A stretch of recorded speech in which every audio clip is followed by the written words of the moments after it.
Shane Smith didn't get the recognition he deserved, while an exception had to be made for Colson Montgomery to get his. Let's discuss on today's episode of Locked On White Sox.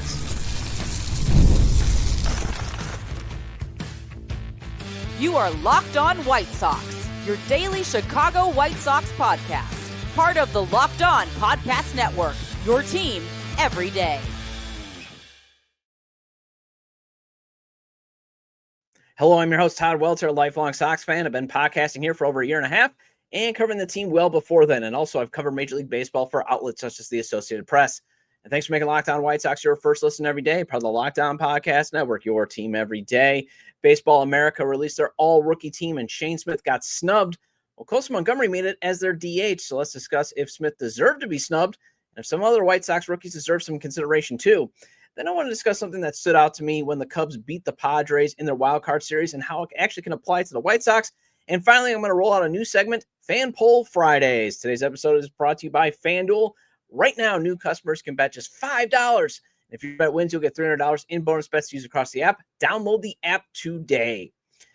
So it might just be one publication, but Shane Smith, I think, deserved all rookie team recognition by Baseball America. Instead, they decided to give, recognition to Will Warren because I guess you need two Yankees on a squad. I guess you can't have just one Yankees pitcher. I guess you got to have two. Because I think you can easily make the case to have Smith on the all-rookie team over Will Warren. And Will Warren was part of 5 pitchers who Baseball America said were better young hurlers than Shane Smith. So I've got the tweet up for those watching on YouTube. Basically, the all-rookie team that they have listed here. At catcher, Drake Baldwin. First base, Nick Kurtz.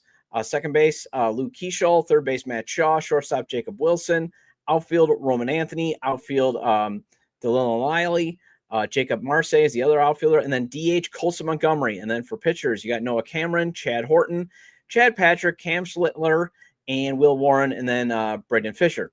Now, I'm not against 4 rookie pitchers being ahead of Shane Smith, but I am 5. And also, you're going to notice that Colson Montgomery, they had to get creative to get him on the team as he's their DH, even though he never took a single at-bat as the DH. If you go to his stat page, it's third base, shortstop, and a few at pinch hitter. However, I see why they had to get creative because Jacob Wilson is likely going to win AL Rookie of the Year. Matt Shaw is on the headline stealing Cubs at third base. So if Baseball America basically wanted to recognize Colson Montgomery hitting 21 home runs in 71 games, yeah, it makes sense to put him in at DH. But to exclude Smith, that's what we're going to talk about in a second. But also, the White Sox had an impressive rookie class this year. Kyle Teel, Edgar Carroll, Mike Vasil, they get left out in the cold. Although I'm fine with Teel and Carroll getting left out because Drake Baldwin has a really good shot at being the NL Rookie of the Year. And Narvaez with the Boston Red Sox, he's been considered a bigger impact catcher than, say, Edgar Carroll. And Vasil still has to clear the hurdle of obviously being a pitcher who doesn't always have to rely on his defense and luck to get outs based on, the ERA being 2 points lower than his FIP. So the reason that I do wanted to tackle this too is be prepared for more of these White Sox rookies getting overlooked.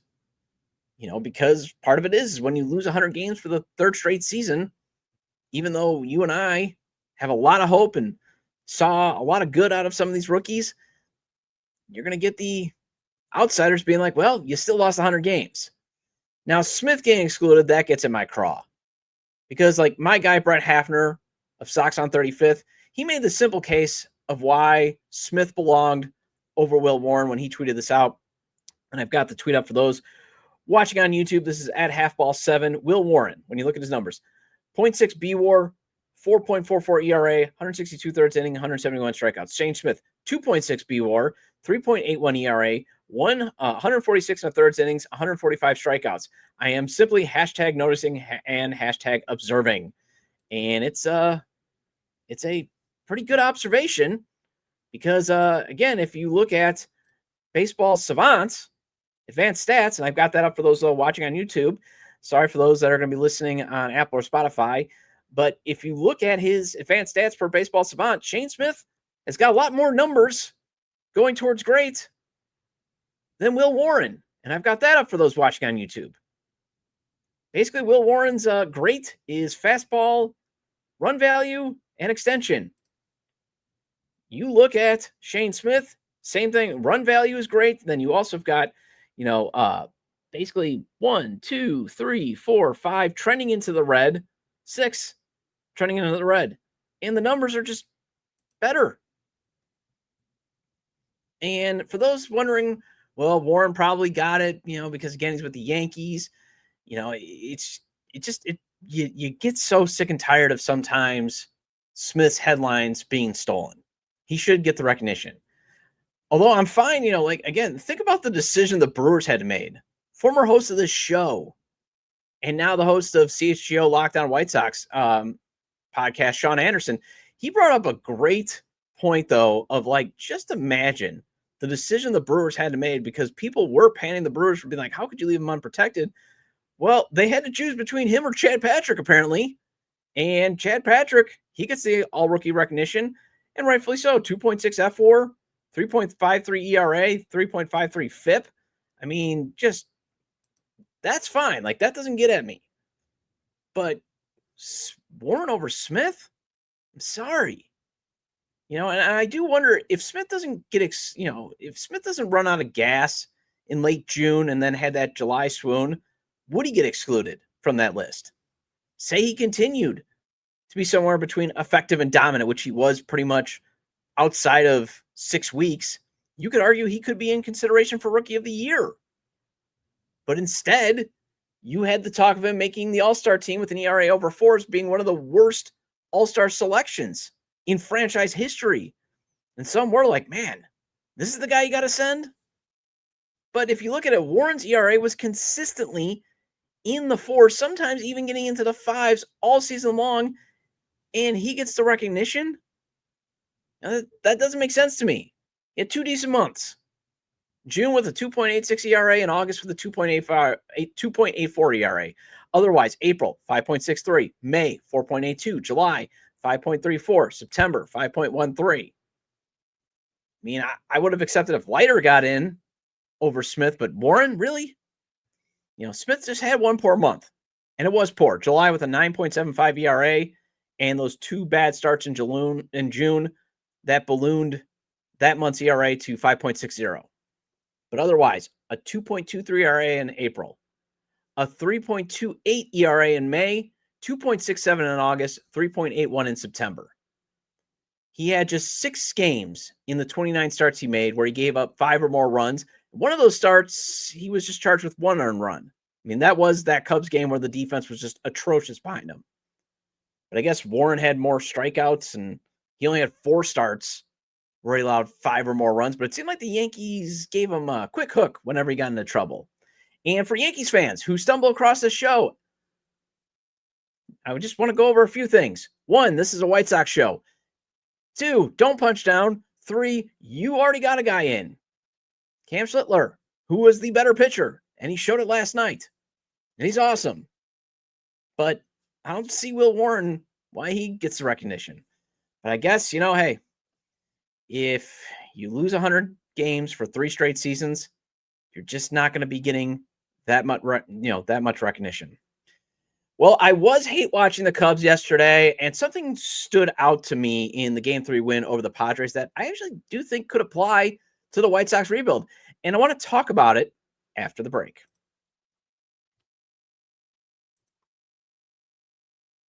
This episode is brought to you by Prize Picks. Every day we make decisions, but on Prize Picks, being right can actually get you paid. Don't miss the excitement of this football season with Prize Picks, where it's good to be right.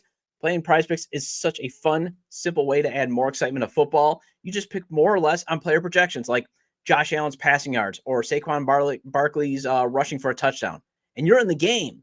And I love how quick it is. You can make your lineup you can make up your lineup in under a minute. And my favorite part, Prize Picks just added stacks. So if I want to ride with a player, I can select their pass yards, rush yards, and touchdowns all in one lineup. And they have a new injury reboot feature So if your player leaves early and doesn't return, it won't count against you. So download the Prize Picks app today and use code LOCKEDONMLB to get $50 in lineups after you play your first $5 lineup. That's code LOCKEDONMLB for $50 in lineups after your first $5 lineup. Prize Picks, it's good to be right.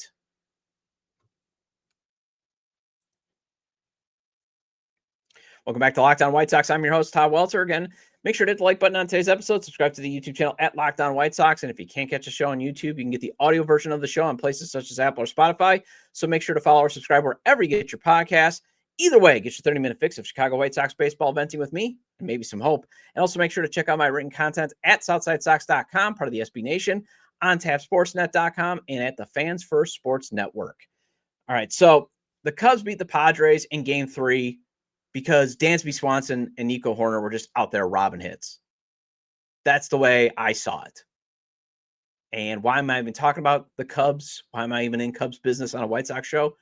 I'll get to it in just a second there, baby birds. But by my eye test, both of those guys were just making some amazing defensive grabs that either took runs off the board or took away chances to create scoring opportunities. And that's right there what really stood out to me. That'd be like, hey, this could apply to the White Sox because, I heard Will Venable and Chris Getz before the season ended talking about they want to upgrade the defense in the offseason. And I honestly got traumatized and scared because it reminded me of Getz wanting to upgrade the defense in the offseason heading into the 2024 season. And we all saw how that turned out. And it was because I think Getz focused just too much on guys that could prevent runs, but not too much at the plate. And that was what really stood out to me was like, man, the Cubs have got two guys up the middle that are elite defenders, but can also provide contributions at the plate. And that's what I keep saying. And I've said this on previous shows. You want the White Sox basically be able to do it all. Build a roster that can do it all, that can prevent runs and score runs. Obviously, the Cubs have had some issues scoring runs in the playoffs. In the second half, it was a little tricky, but you saw throughout the year that they had a very consistently good offense. And I think if Getz wants to upgrade the defense again, part of it is just getting Lenny and Sosa to understand where the bag is. But at the same point, understanding that you can upgrade the defense, but you also should still continue to upgrade your lineup. Because those players that can play really good defense and hit really well, they do exist. But I sometimes think Getz believes it's either one or the other. Although maybe he has to think of that way because he's dealing with such a limited budget. And if you did have a bigger budget and the ability to draft well, that's actually how you acquire those players. That's what really stood out to me was, wow, Nico and Dansby are just out here basically swallowing up potential hits. I know Dansby had a heck of a game. I think they had the highlight montage. I think it was like at least five hits he robbed. And how do you get a Dansby Swanson or Nico Hoerner? Well, Nico was a first-round pick. Dansby, he was also the former, number 1 overall pick in the draft, although he came to the Cubs because they were willing to pay the premium rate the premium rate for talent. Basically the going rate. They signed him to a $100 million deal. And I'm encouraged that the White Sox could potentially copy that because draft process-wise, they did draft a guy that has the potential, at least at short, to rob a lot of hits in Billy Carlson. This year's first-round pick, they're talking about one of the most elite gloves that most scouts have ever seen. And Colson Montgomery, actually, he flashed some eye-popping leather at short. And maybe he's even a better power hitter than Dansby Swanson. But the issue is second base in terms of they right now don't have a guy that you could say can do both in terms of taking away runs and also providing that elite bat-to-ball skills or amazing power that Nico and Dansby Swanson, when you combine it together, that can provide. Now, I'm not saying elite, amazing power, maybe just general power. They sort of have it in Lenny and Sosa. Obviously, he can provide a little bit of pop, but his defense is atrocious. And he's never going to have an on-base percentage like Horner's 345. And Horner does have, well, he doesn't hit, a lot of power. He did have a 297, 390, and a 297 average and a 394 slugging percentage. So he can at least hit the ball hard and, hit the ball where he can get some bases. And he can hit the ball a lot better than Lenyn Sosa. And he's a 17 defensive runs saved and 14 outs above average at second. And the White Sox can count, when you're looking at how they're constructing their roster right now, it's Lenyn Sosa's decent bat-to-ball skills and decent pop, but he's just going to swing too wildly that he's never going to be, I think, I've always said you're going to be lucky if he'll ever get to, at least a decent 750 OPS. And then Chase Mydroth, he might have, that similar bat-to-ball skills, but I'm not sure it's as, I'm not sure it'll ever get to, that 297 average, because a lot of his hits were hitting it to where they ain't. And some of that can be erased if you position your defense properly. So that's why second base still remains a question mark, because the path to getting those guys right now is limited for the White Sox. And basically, to get those guys is you got to get them with top picks or you got to sign them. And maybe that's why second base has been a perpetual hole in the lineup, because the money's never been committed. And I'll just say this, they've spent the draft capital, but it's never been properly spent to get a guy that actually can be, in that 5 F4 like range that Horner is. Because Nico finished with a 4.8 F4 in the regular season. And you're looking for Colson Montgomery to hopefully get to being even more than a 3 F4 player that Dansby Swanson is. But there's certain things that, he's got to do to get there. And the other thing that stood out to me is when people are, ESPN was kind of having the breakdowns when they were talking about, how do they address, certain things. I mean, the Cubs, and I hate to give them their flowers. Trust me, it bothers me. But the other reason why I bring it up is because they play in a similar weather element that the White Sox have to deal with. Now, obviously, the wind is a lot more different at Wrigley sometimes than it is at Wright Field, but they still have to sometimes deal with these same issues. And Jed Hoyer and Chris Getz are very tight. And you see the Cubs constantly trying to tinker with their roster construction to fit to Wrigley Field and all its nuances. I mean, you hear them always talking about like when does the wind blow in, and how, yes, you need to have power at Wrigley, but you also need to have some bat to ball guys, because again, the wind, when it's blowing in, unless you are absolutely smashing it, it's hard to hit home runs. Again, that goes back to my theory of how the White Sox should construct their roster. And the biggest thing is, if Getz and Venable really want to improve the defense, especially up the middle, make sure you get guys that can actually prevent runs and produce them. I think that's been something that has been very inconsistent, and I would like to see fixed in the rebuild. Although they do have a good start with Colson and drafting Billy Carlson. Well, I want to roll out a new segment, Fan Poll Fridays, and that is coming up after the break.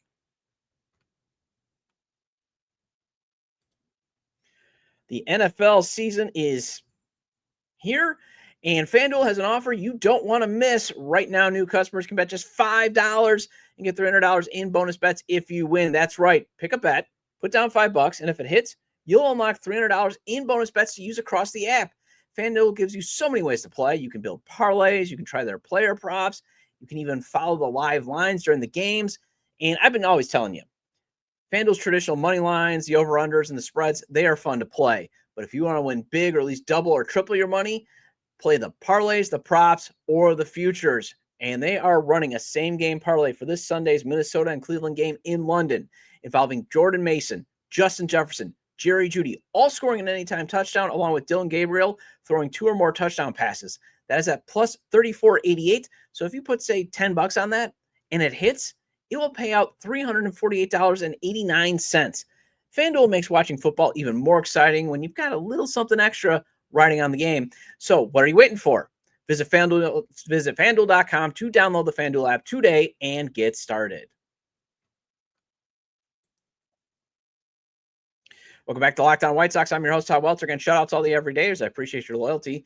Please hit the like button on today's episode. Recommend to your fellow Sox fans or baseball fans, friends, to subscribe to the YouTube channel at Locked On White Sox, wherever they get their podcasts, as this show's available on all major podcast platforms. So I'm going to try to run some polls on the YouTube community page at Locked On Sox. So make sure to subscribe. And then every Friday, I want to share the results. I'm going to aim to at least do, obviously a minimum of one.